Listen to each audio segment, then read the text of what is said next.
শবে কদর সম্পর্কে তিনটি ভুল ধারণা। বছরের শ্রেষ্ঠ রাত শবে কদর বা লাইলাতুল কদর।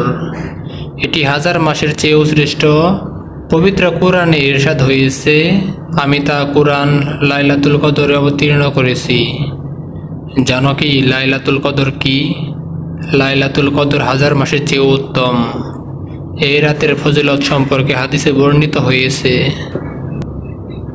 রাসূলুল্লাহ সাল্লাল্লাহু আলাইহি ওয়াসাল্লাম বলেছেন, যে ব্যক্তি রমজানে ঈমানের সাথে সওয়াবের আশায় রোজা রাখবে, তার অতীতের গুনাহসমূহ মাফ করে দেওয়া হবে।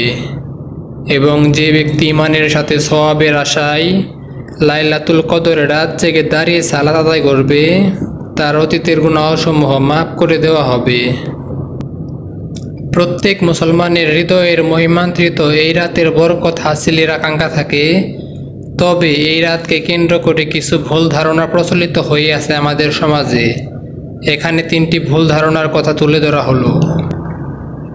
অনেকে রমজানের ২৭তম রাতকেই নিশ্চিত লাইলাতুল কদর বলে মনে করেন, অথচ বিষয়টি সঠিক নয়।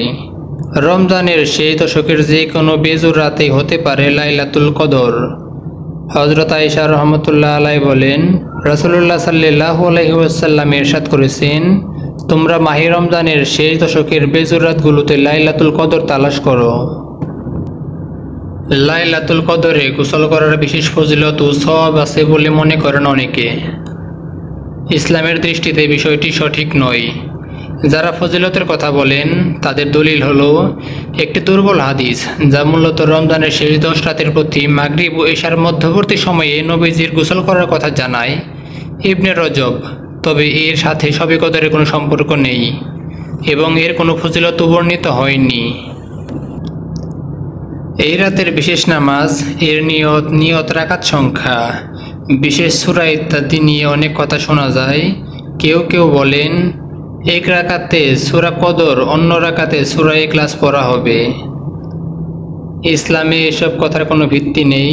শবে কদরে ইবাদতের কথা থাকলেও নির্দিষ্ট কোনো ইবাদতের উল্লেখ নেই।